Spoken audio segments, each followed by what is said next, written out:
Assalamualaikum warahmatullahi wabarakatuh. Hari Jumat pergi ke pekan, hendak melihat pohon akasia. Selamat datang kami ucapkan di diskusi Instagram Live Ruanita Indonesia. Halo sahabat-sahabat Ruanita, bagaimana kabarnya? Semoga kapanpun dan dimanapun berada, sahabat-sahabat Ruanita selalu dalam keadaan berbahagia dan sehat selalu. Yes, hari ini kembali lagi bersama saya Rufi dari Ruanita Indonesia, di mana pada kesempatan kali ini nih, spesial edisi di bulan November, kita akan kembali berdiskusi mengangkat tema parenting, yang dimana diskusi ini terkait tema ini kita lakukan selama 3 kali nih dalam setahun. Dan untuk tema diskusi kita pada hari ini, yakni adalah berbagi pengalaman dan pengetahuan menyusui. Dan hari ini tentunya saya tidak sendiri, kita akan bersama dengan dua narasumber yang sangat luar biasa. Yang pertama nanti kita akan bersama dengan Kak Caroline Shinta, yang merupakan relawan Ruanita Indonesia yang saat ini tinggal di Prancis dan baru saja nih menjadi new mom. Selamat ya Kak Caroline, dan juga kita nanti akan berbagi cerita dengan Kak Caroline nih, sharing-sharing dari pengalaman Kak Caroline menjadi seorang ibu baru.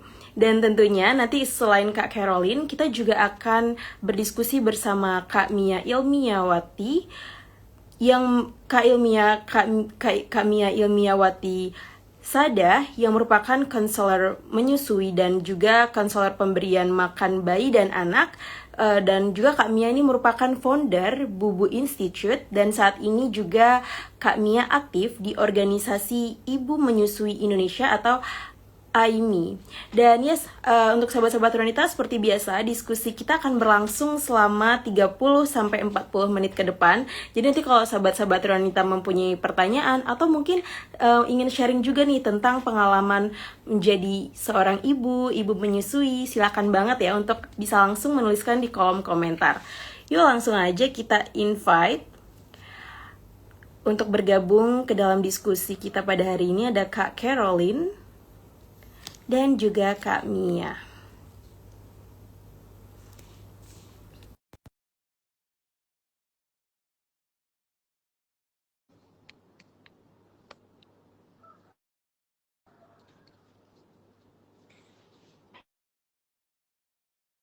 Oke, ya. Sudah ada. Halo, Kak Caroline. Halo halo. juga Kak. Oke. Gimana kabarnya Kak Caroline dan juga Kak Mia? Luar biasa, baik. Kakak Alhamdulillah semua baik. baik? Baik, baik. Alhamdulillah baik. Oke, hari ini kita akan ngobrol ini Kak tentang tema parenting, khususnya terkait pengalaman dan juga pengetahuan menyusui. Sekali lagi kami ucapkan juga selamat ya untuk Kak Caroline yang baru saja nih menjadi new mom. Nanti kita akan share Terima kasih. cerita dari Kak Caroline tentang pengalaman menjadi new mom-nya seperti itu. Yuk, untuk sahabat-sahabat wanita jangan lupa ya mengajukan pertanyaan, sharing-sharing juga di kolom komentar. Nah, mungkin yang pertama kita langsung ke Kak Caroline dulu nih Kak. Dari pengalaman Kak Caroline saat menjadi ibu pertama kali gak menyusui, gimana sih Kak pengalaman yang Kak Caroline rasakan? Silakan Kak Caroline. Ah, oke, terima kasih banyak atas pertanyaannya dan juga kesempatannya untuk hari ini.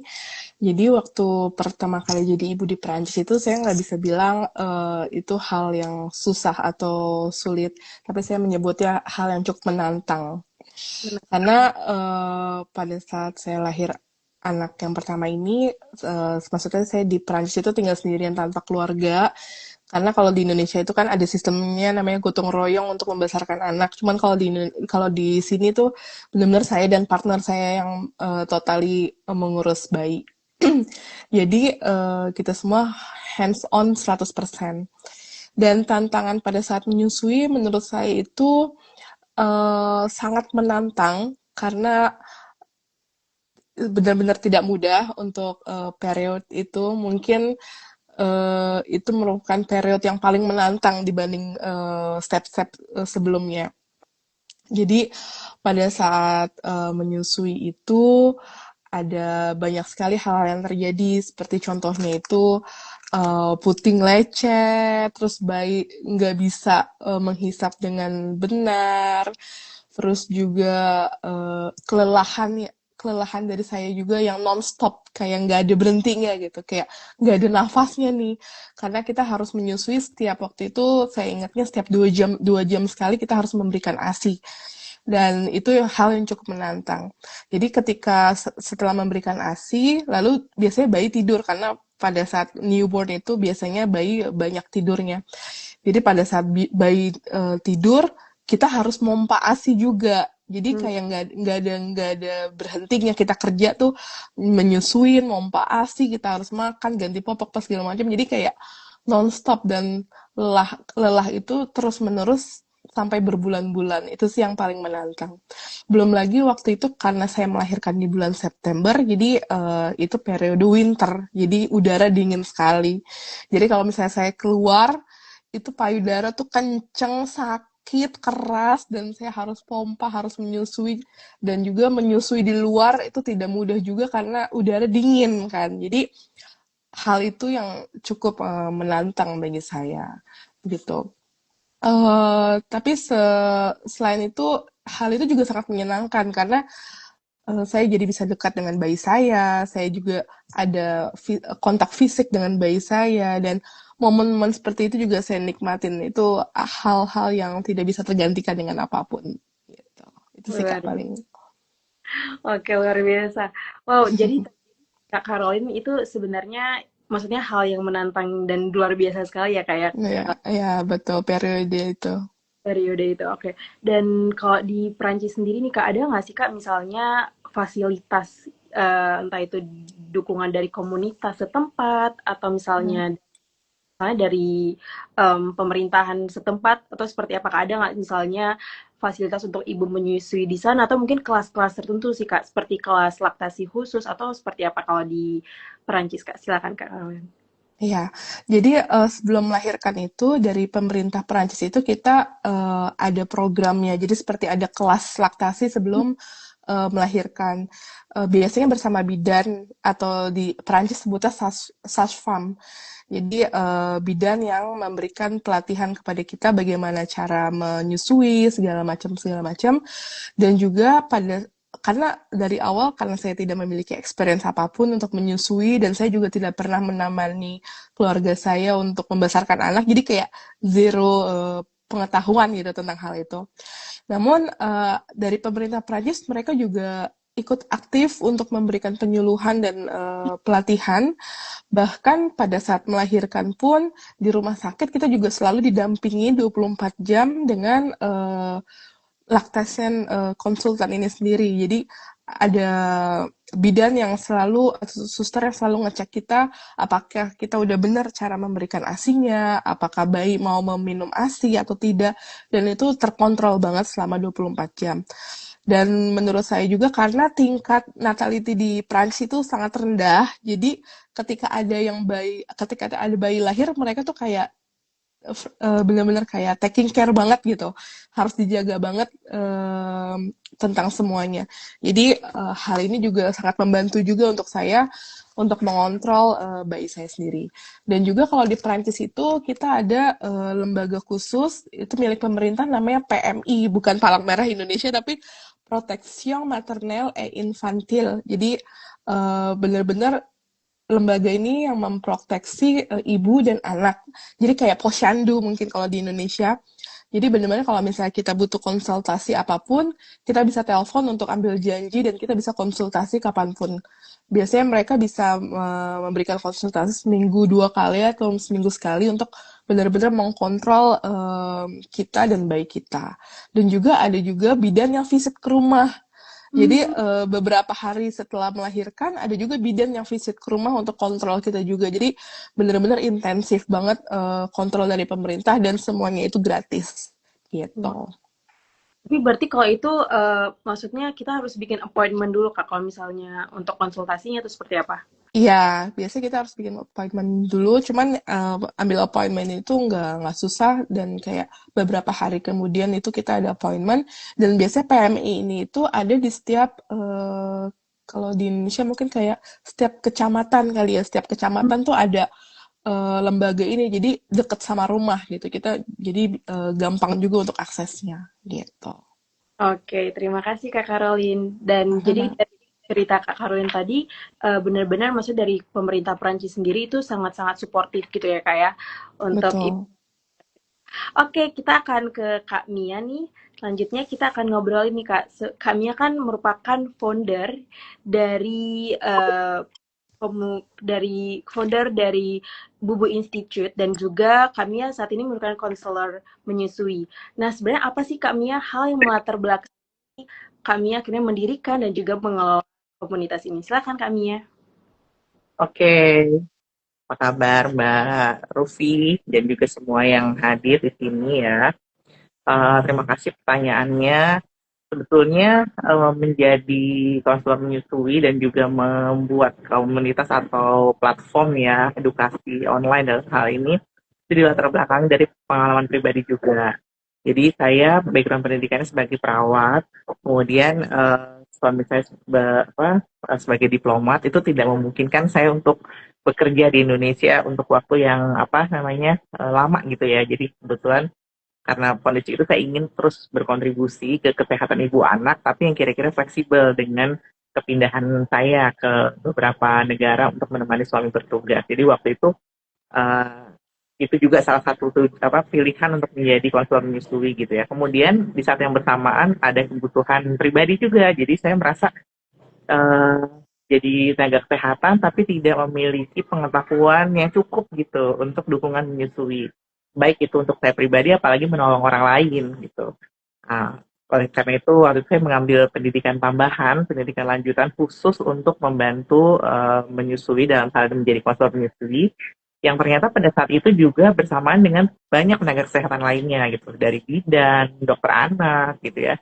Dan dari pelatihan-pelatihan itu baru kami ketahui dan kami temukan bersama-sama bahwa ternyata porsi dukungan menyusui dalam kurikulum kesehatan di negara kita itu masih sangat kecil gitu. Jadi eh, ya pantas saja gitu ya kalau di Indonesia tuh dukungan tentang menyusui masih terus diperjuangkan, angka menyusui eksklusif masih cukup rendah gitu ya, maksudnya belum mencapai ideal seperti yang diceritakan ya karena memang secara struktural pun dukungan menyusui kita masih banyak perjuangannya gitu. Dan sisi yang lain yaitu tenaga kesehatan sendiri sebagai tonggak utama dalam hal ini yang membantu tadi ya terlaksana tercapainya fase eksklusif, kemudian juga membantu menyusui baik di rumah sakit ataupun di masyarakat itu masih banyak sekali kurangnya gitu. Nah itu yang melatar belakangnya dulu. Oh ya udah kalau gitu inilah yang jadi lahan yang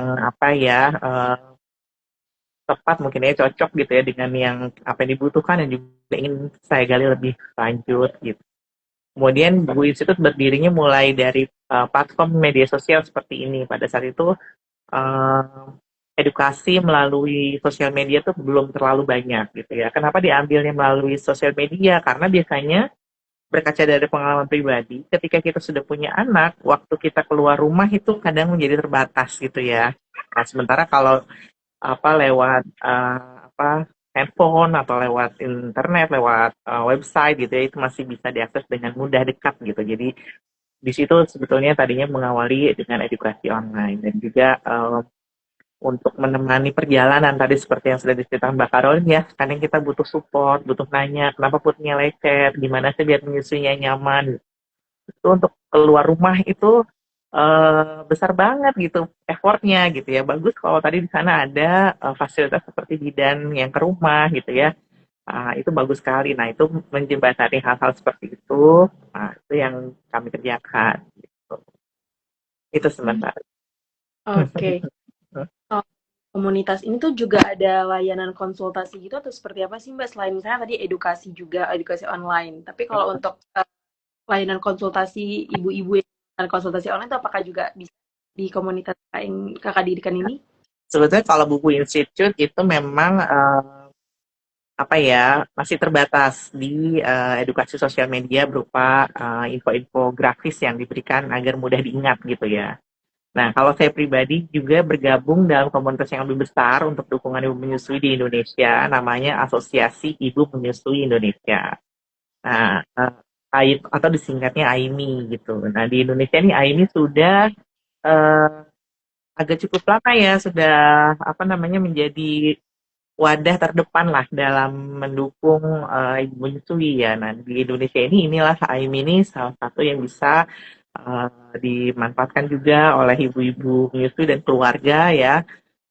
Dan berpartner juga dengan banyak organisasi serupa, misalnya Ayah ASI ya, kemudian gerakan untuk anak Indonesia sehat seperti itu. Dan intinya kalau di ini khusus untuk yang menyusui itu tadi yang Mbak Rufi bilang bisa menerima konseling, bisa Hmm, juga telekonseling, bisa juga home visit gitu ya. Selain yang ya juga kita turut mendukung apa yang sudah disediakan oleh pemerintah ya, seperti sekarang tuh di puskesmas di Indonesia juga sudah ada konselor menyusui walaupun belum banyak ya gitu. Dan beberapa rumah sakit apa yang ibu anak misalnya itu juga sudah dilengkapi dengan dokter dan tenaga kesehatan lain yang juga memiliki kompetensi sebagai konselor menyusui. Karena tidak semua punya apa keahlian mungkin gitu untuk menemani konseling tadi ya, karena kan itu memang perlu sesi-sesi khusus yang sifatnya memberdayakan gitu, bukan hmm, hanya menginformasikan tapi juga menemani, mendengarkan, menguatkan. Nah, itu. betul. Kadang-kadang ibu menyusui itu bukan nggak tahu sih ya, mungkin infonya udah banyak didapat di banyak sumber gitu, tapi kadang perlu penguatan, perlu teman gitu ya, perlu juga support ya yang paling penting gitu. Ya, jadi Iya. teman-teman di Indonesia atau dimanapun berada, teman-teman diaspora mungkin yang sedang menyaksikan ini, di AIMI atau Asosiasi Ibu Menyusui Indonesia, itu juga dia membuka ya telekonseling atau di platform media sosialnya juga banyak sekali info-info yang bisa digali. Kadang-kadang meskipun kita tinggal di negara orang, tapi kita akan lebih enak biasanya ya kalau ngobrol dengan sesama orang Indonesia misalnya ya kan, mungkin gitu. Jadi karena kan mungkin budayanya yang kita bawa juga biasanya masih dari Indonesia nih gitu, meskipun kita tinggal di luar negeri gitu. Nah, hal-hal seperti itu biasa diatasi gitu dengan konseling mungkin atau telekonseling gitu. Oke, terima kasih Kak Mia. Jadi tadi ya, maksudnya juga Ibu betapa pentingnya tadi lingkungan juga yang sportif dan juga mungkin dari kebijakan-kebijakan pemerintah juga ya seperti itu Kak Mia ya. Betul. Oke, kita akan kembali lagi ke Kak Caroline. Oh ya, untuk sobat-sobat Ronita yang ingin bertanya atau mungkin sharing-sharing bisa banget untuk dituliskan di kolom komentar ya. Oke, kita akan lanjut nih Kak. Kita akan berbicara tentang pengetahuan dan edukasi menyusui. Nah, Kak Caroline sebagai ibu yang menyusui saat ini nih, dan apa sih Kak harapan nih atau pesan yang ingin Kak Caroline sampaikan kepada masyarakat secara umum dan juga kepada pemerintah nih secara khusus untuk ibu-ibu yang menyusui? Silakan Kak Caroline. Oke, terima kasih. Jadi saya sih cuma berharap untuk masyarakat bisa lebih menghargai perjuangan seorang ibu, terutama ibu yang menyusui, karena hal itu sangat tidak mudah dan banyak sekali tantangannya, terutama juga tentang masalah kesehatan mental juga, itu juga harus diperhatikan. Dan juga kadang itu ibu tuh nggak butuh hanya dengan nasihat, tapi juga butuh dukungan yang nyata dan juga empati dari keluarga atau orang sekitar begitu. Dan juga misalnya memberi ruang dan waktu juga agar ibu bisa menyusui dengan tenang, tidak stres dan menyusui dengan tenang bayinya. Dan untuk pemerintah sendiri, terutama di Indonesia, semoga semakin banyak juga ruang publik yang ramah tentang menyusui, fasilitas kesehatan juga yang mendukung, dan juga edukasi tentang ASI yang bisa menjangkau lebih banyak daerah, bukan hanya di kota besar. Dan jadi dukungan sekecil apapun tuh sangat bermanfaat untuk ibu itu sendiri, begitu Kak.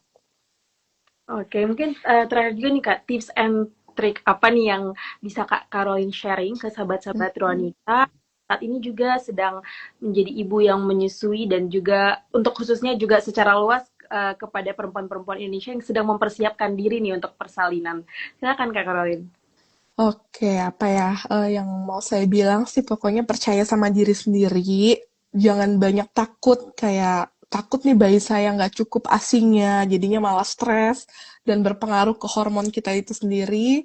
Dan juga sebenarnya tubuh tuh tahu apa yang dibutuhkan oleh bayi. Jadi kalau misalnya asinya keluar sedikit atau tidak keluar asi sama sekali, jangan dibikin stres gitu, enjoyin aja dan percaya sama diri sendiri.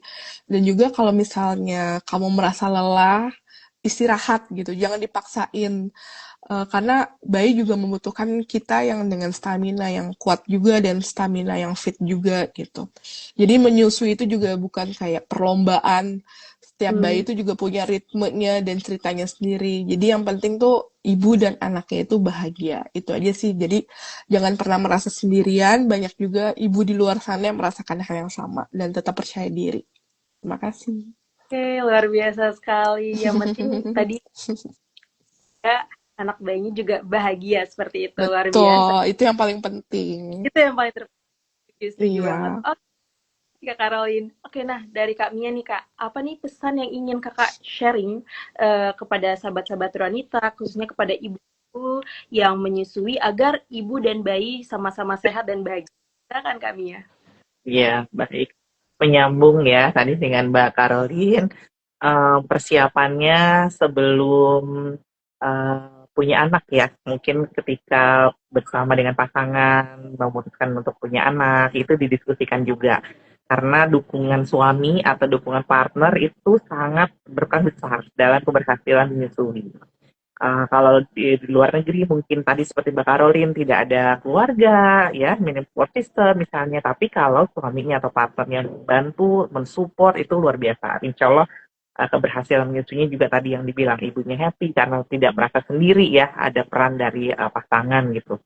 Dan juga suami itu menjadi pembela utama ya, misalnya ketika uh, kok aslinya sedikit, siapa bilang gitu, istri kan sudah berjuang. Nah, seperti hal-hal seperti itu tuh sangat penting. Jadi bicarakan secara terbuka apa yang menjadi kekhawatiran, apa yang menjadi harapan, apa yang menjadi cita-cita, yang jadi ketakutan dengan pasangan kita sebelum ya nanti anaknya lahir gitu. Jadi karena kalau anak sudah lahir, meskipun boleh juga, tapi itu kayak terlambat gitu loh. Sebaiknya tuh sebelumnya tuh sudah dibicarakan dulu. Jadi lebih nyaman persiapannya, lebih satu visi ya, dan menjalani hari-harinya itu lebih lebih tenang, lebih tertata. Nanti gimana minta tolongnya, gimana memanfaatkan support system yang ada gitu.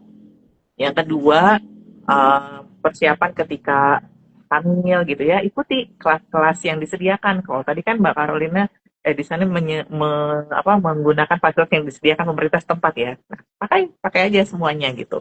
Kalau ada kelas edukasi ikuti, kalau ada kelas-kelas support peer group gitu ikuti, karena juga biasanya di beberapa negara ada juga yang menyediakan peer group discussion gitu ya. Jadi nanti kita bisa belajar dari kesulitan tantangan orang lain, dari keberhasilan orang lain, kita juga bisa belajar. Itu gunakan fasilitas yang ada.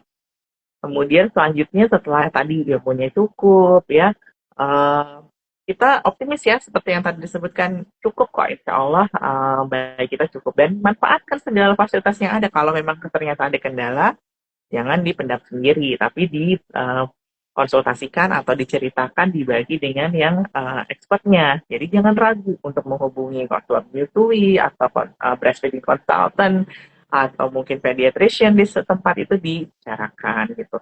Jangan juga tergoda dengan marketing ya, formula misalnya ini caranya untuk menopangnya, untuk mendukung biar ibunya istirahat, nanti bayinya dibantu ya, karena hal-hal seperti itu justru membuat ibu menjadi tidak percaya diri. Kalau sudah tidak percaya diri ya, itu membuat aliran ASI menjadi terhambat, padahal produksinya banyak. Tetapi ketika ibu mulai nggak pede, mulai ragu, mulai merasa kurang gitu ya, nah itu membuat pancaran ASI menjadi seret gitu, padahal produksinya banyak. Nah itu yang kita seringkali mendukung, ayo bisa gitu ya, karena tidak banyak secara statistik itu sebetulnya dari sisi kesehatan, tidak banyak perempuan yang tidak bisa menghasilkan ASI yang cukup ya, tetapi karena dukungan fisiologisnya psikisnya tadi itu gitu ya, itu yang membuat aliran ASI menjadi terhambat, sehingga seolah-olah yang terasa adalah ASI sedikit, padahal tidak seperti itu sebetulnya.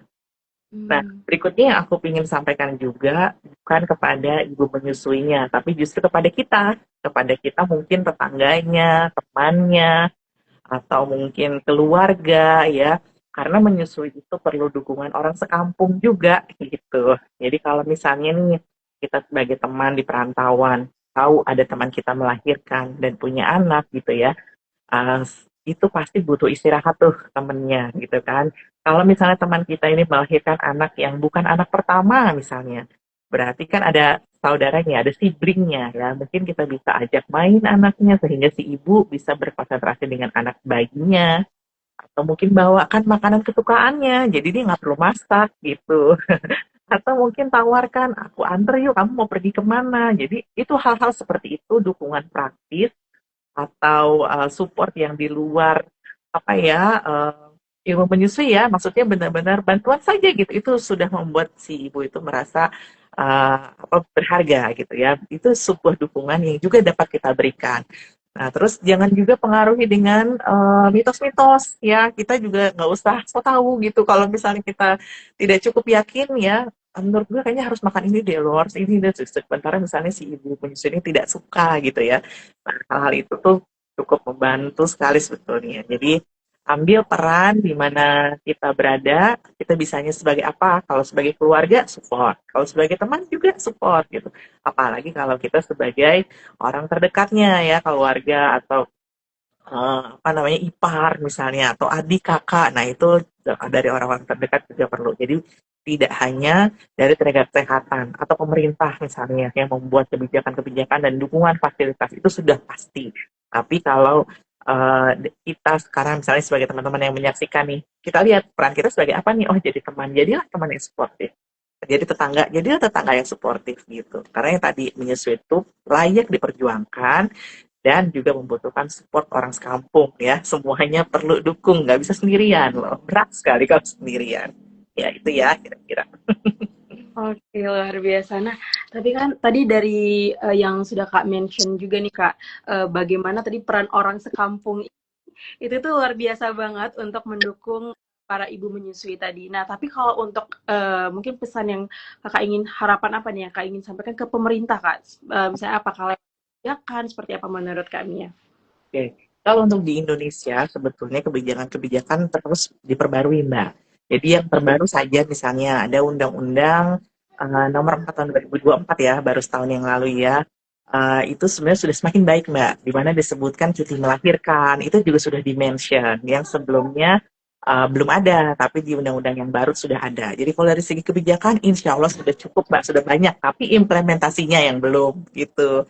Nah, jadi undang-undang ini tidak cukup undang-undang saja, tapi juga perlu diterapkan ya. Misalnya di tempat kerja, oh di undang-undangnya udah ada nih, tapi ternyata di tempat kerjaku belum ada gitu. Nah, itu yang terus diperjuangkan. Jadi uh, kalau dari segi kebijakan, satu persatu, sedikit demi sedikit, perjuangan para aktivis menyusui dan juga semua orang yang terlibat itu sedang menuju ke arah yang lebih baik. Kita terus menuju ideal gitu ya, menuju cita-cita yang diharapkan, tapi itu tidak cukup di pusat saja. Jadi kita lihat nih kalau nanti ada pemilihan kepala daerah nih misalnya ya, kita lihat nih, ayo lihat nih pemimpin ini mendukung menyusui atau enggak ya gitu. Ada nggak peraturan gubernur misalnya atau peraturan kepala daerah yang tepat yang mendukung fasilitas menyusui atau ada cuti melahirkan ya, itu yang hal-hal seperti itu. Secara nasional sudah ada, sekarang tinggal kita sama-sama diimplementasikan dari hal yang paling kecil ya, misalnya di lingkungan tempat kerja. Coba deh teman-teman di tempat kerjanya, ada nggak fasilitas ruang menyusui? Ada nggak kebijakan dari kantornya itu yang mendukung ya, kalau misalnya tiba-tiba mau apa, atau misalnya disediakan ruang laktasi atau enggak misalnya seperti itu. Dan mendukung nggak ibu menyusui untuk misalnya ada cuti lebih lama misalnya. Nah, hal-hal kayak gitu perlu diperjuangkan. Mungkin yang menonton ada yang sebagai HRD atau mungkin ada yang sebagai CEO atau siapa, nah itu memerlukan peran dari teman-teman juga ya. Jadi kalau aturannya ada tapi tidak dilakukan ya, jadi sama saja dong kita masyarakat nggak bisa merasakannya. Jadi ayo undang-undangnya ada, Permenkes yang sudah ada ya, peraturan daerah yang sudah ada, ayo direalisasikan gitu sama-sama karena nggak bisa sendirian. Yang lembaga legislatif sudah bikin ranahnya, yang di akademik yang sudah teman-teman di kampus udah bikin nih naskah akademiknya. Sekarang udah ada nih, undang-undang udah ada, Permenkes sudah ada. Sekarang ayo kita implementasikan sampai ke unit terkecil yang dekat dengan kita. Gitu. Oke, biasa sekali. Terima kasih Kak Mia. Berarti tadi ya dari yang sudah Kak Mia sampaikan juga dan juga Kak Caroline tentang yang menjadi ibu menyusui itu tentunya punya banyak tantangan, tetapi tentunya dengan lingkungan yang suportif, juga tadi dari lingkungan, dari teman-teman sekampung yang mendukung ibu menyusui tadi, juga sangat membantu ibu menyusui seperti itu. Karena juga ternyata kondisi mental dan psikis itu sangat mempengaruhi ya Kak ya untuk diri sendiri. Oke, dan terima kasih sekali lagi Kak Mia dan Kak Caroline yang sudah hari ini sharing-sharing banyak hal dan insight-insight baru yang luar biasa untuk sahabat-sahabat kita dan juga khususnya untuk perempuan-perempuan ibu-ibu menyusui seperti itu. Dan juga sebelum menutup diskusi kita pada hari ini, kami juga ingin berterima kasih untuk sahabat-sahabat Ranita yang sudah join di diskusi kali ini. Dan untuk menutup diskusi pada hari ini, saya ingin menutup dengan satu buah pantun nih, Kak Caroline. Oh Oke, ya? aku paling mau ada ajuan pertanyaan aja buat kakaknya sebagai konsultasi laktasi. Biasanya itu untuk periode menyusui itu idealnya kita menyusui berapa lama? Terus juga kalau misalnya nih ada di luar sana yang ibu sedang menyusui, namun biasanya kan ada baby blues nih. Bagaimana sih siasatnya kita untuk menyiasati hal itu? Itu aja sih paling Kak. Terima kasih. Terima Oke, kasih, Kak. baik. Aku langsung jawab aja ya. Yuk, langsung aja. Baik. Eh, Kalau dibilang waktu ideal, seberapapun waktu yang bisa kita berikan untuk anak itu yang terbaik ya. Jadi apresiasi usaha setiap ibu ya. Ada yang bisanya 1 hari, 2 hari, 1 minggu, 1 bulan. Itu sudah luar biasa. Jadi selalu apresiasi seberapapun waktu yang bisa diberikan untuk menyusui anak kita. Itu satu. Yang kedua, kalau bicara waktu atau standar golden standard golden period itu ada uh, dalam pemberian makanan bayi dan anak ya, di mana ASI atau air susu ibu ya, breast milk itu breastfeeding dilakukan dari sejak lahir sampai usia 2 tahun atau lebih gitu. Jadi kalau misalnya bisa sampai 2 tahun atau lebih, itu Masya Allah, luar biasa. Manfaatnya lebih banyak lagi gitu.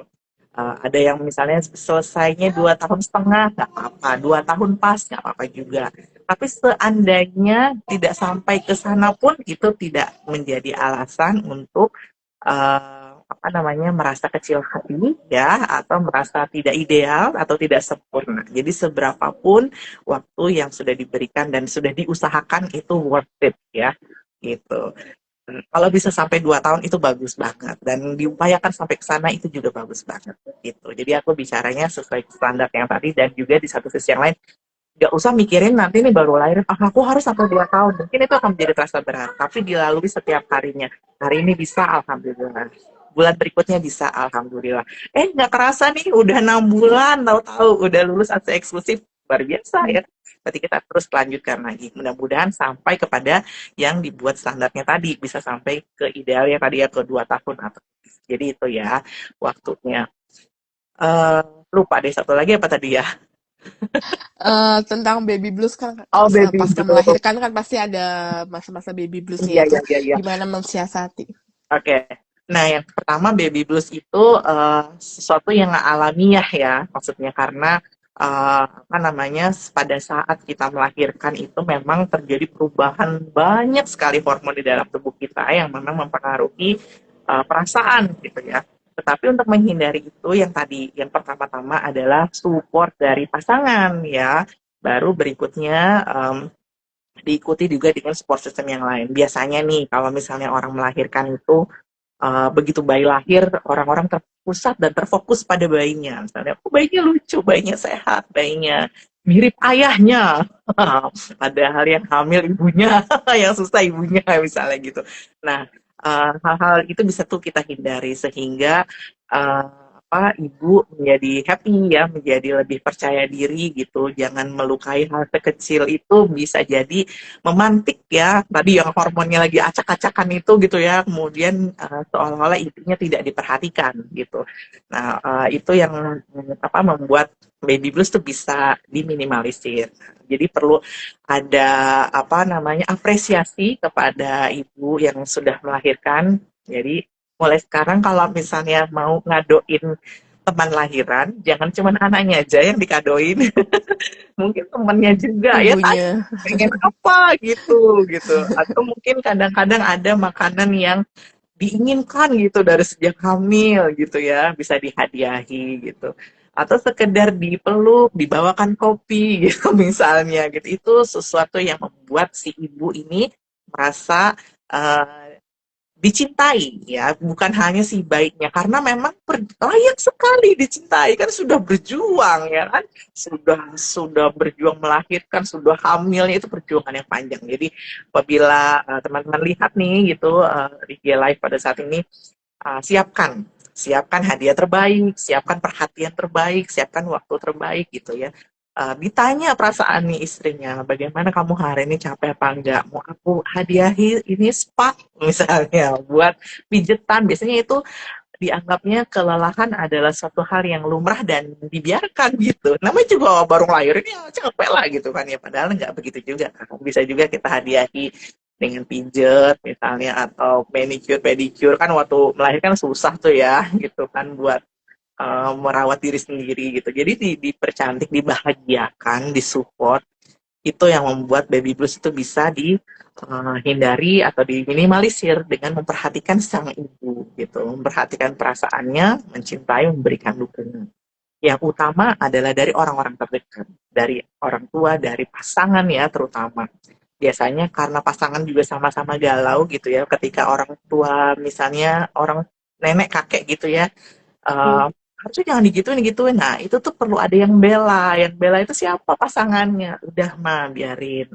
Istriku biar punya waktu sendiri dulu. Insya Allah dia sudah belajar kok sama konselor menyusui sewaktu hamil. Kita beri waktu ya, Ma, biar belajar. Insya Allah, Mama sayang sama cucu, kita juga sayang sama anak kita. Misalnya begitu. Itu hal-hal yang seperti itu bisa harus terus normalisasi gitu ya, agar sang ibu ini happy, karena biasanya tadi konsentrasi semua pada bye, jarang Hmm. diperhatikan perasaannya, jarang diperhatikan kelelahannya, jarang diapresiasi kalau itu adalah suatu pekerjaan yang sangat luar biasa melelahkan dan berat gitu. Iya, aku setuju banget sih. Jadi pada saat kita hamil tuh yang diperhatiin kitanya kan. Kesian nih ibu hamil nih, kasih ini, kasih ini. Pas sedang lahiran, anaknya yang aduh anaknya lucu, anak ibunya dilupain. Itu Ya, transisi itu juga cukup berat juga sih. berat. Dan Iya. banyak juga loh kegawatan-kegawatan yang terjadi setelah melahirkan gitu. Misalnya ya, Mm-mm. tiba-tiba darah tinggi misalnya karena kurang tidur, atau banyaknya tamu nih, mungkin teman-teman jadi excited dia sudah lahir. Nah, Nengok nggak udah ya kan, terus berdatangan tamunya. Padahal si ibu tuh butuh istirahat gitu. Jangan sungkan betul. ya bagi ibu melahirkan untuk menolak tamu. Sampaikan aja, teman-teman, aku baru berkenan ditengoknya 2 minggu lagi, boleh ya? Misalnya, nggak apa-apa. Ya kirimannya boleh datang, ya kan? Tapi jangan sampai mengganggu waktu istirahatnya gitu. Jadi biasanya sungkan kan, masa orang mau nengok kok kita tolak ya? Mungkin budaya kita kan nggak enak ya seperti itu. Tapi tadi beri ruang, beri waktu. Capek loh, enaknya tuh pengennya tidur, bukan pengen-pengen banget ngobrol sama teman-teman. Jadi enaknya bayi tidur, kita tidur gitu kan. Tapi masya Iya. Allah, kamu terus-terusan datang. Begitu datang, ih anaknya lucu banget kayak bapaknya. Waduh, sedih banget gitu ya. Benar luar biasa. Oke, dan tapi terakhir terakhir mungkin nih, aku juga ada pertanyaan buat Mbak Mia. Nah, Hmm. kalau misalnya Mbak, misalnya persiapan apa sih Mbak yang bisa dilakukan, misalnya kan kalau buat teman-teman yang misalnya belum nikah, misalnya apa aja nih Mbak, persiapan yang ideal yang bisa dilakukan buat teman-teman ini seperti itu? Terkait menyusui atau gimana ya? Hmm. Ya. Hal yang paling utama itu jangan pernah bosan belajar sih ya. Selalu mengosongkan gelas lah kapanpun kita berada di fase apapun gitu. Karena kadang-kadang rasa berhenti, merasa bisa itu membuat kita jadi nggak belajar gitu. Jadi ketika kita menghadapi fase baru dalam kehidupan tuh, kosongin lagi gelasnya, belajar lagi. Misalnya, oh aku lagi hamil, ya udah belajar, meskipun mungkin sudah tahu tapi terus belajar dari banyak sumber. Dan berikutnya, ketika menghadapi tantangan, jangan takut karena itu adalah peluang kita untuk belajar ya. Jadi jangan salah loh, para konselor menyusui itu bukan berarti mereka tidak pernah gagal gitu loh, dalam artian ya gagal menyusui, nggak, bukan berarti begitu, justru karena kita pernah merasakan puting lecet itu tidak enak gitu ya kan, merasakan baby blues itu tidak enak gitu kan. Nah, itulah membuat kita semakin ingin membantu teman-teman gitu loh. Jadi jangan jangan perfection gitu yang dipikirkan kepala kita, tapi belajar gitu. Kalau misalnya belum tahu ini, ayo kita belajar. Kalau sedang menghadapi tantangan, kok bayiku rewel ya, belajar lagi gitu. Apakah itu dengan cara menghadiri majelis-majelis ilmu, forum-forum ilmu ya, seperti ya tadi membaca buku, melihat Instagram live atau melihat podcast dan segala macam, belajar aja. Siapa tahu ketemu jawabannya di situ. Jangan sungkan, jangan malu bertanya. Gunakan fasilitas-fasilitas menuntut ilmu. Kalau waktu kita nggak diisi dengan ilmu, nanti akan diisi dengan yang lain. Karena Iya waktu kan sama aja, ya kan? Kita punya waktu sama aja semua orang. Tapi apakah kita mengisi waktu kita dengan ilmu atau tidak? Kalau tidak, ya nanti itu akan terisi dengan yang lain, gitu. Jadi persiapkannya selalu mengosongkan gelas kita itu tadi. Belajar aja, nanti insya Allah ada waktunya. Kalaupun kita gagal, itulah juga momen belajar. Oh iya, kemarin waktu anak pertama misalnya tidak nyaman nih menyusuinya, anak kedua ingin lebih baik kan, jadi belajar lagi. Atau sebelumnya belum tahu nih cara posisi atau pelekatan menyusui, karena sebetulnya menyusui itu tidak sakit. Kalau sakit pasti ada yang salah gitu, Oh, pasti ada yang tidak tepat gitu. Kemudian gimana ya caranya gitu, itu sih. Terus bayi itu sejatinya mamalia semua itu cukup dengan air susu ibunya ya kan, hanya sebagian kecil yang benar-benar nggak bisa gitu ya. Jadi hmm. makanya itu tadi, bagaimana caranya? Kita cari lagi ilmunya. Zaman sekarang ini sangat sangat sangat banyak sumber ilmu dan sangat mudah dibandingkan dulu ya kan. Sekarang itu kalau nonton saja video udah banyak pelakatan seperti apa, terus mengakses informasi sudah sangat mudah. Yang gratis ada, yang berbayar banyak. Jadi silakan gunakan gitu. Yang nggak ada itu biasanya kemauan kitanya gitu. Betul, betul, betul. Oke, terima kasih Kak Mia. Jadi yang penting untuk sahabat-sahabat Renita kita semua yang tadi ya mengosongkan gelas dan juga belajar Belajar tadi. lagi.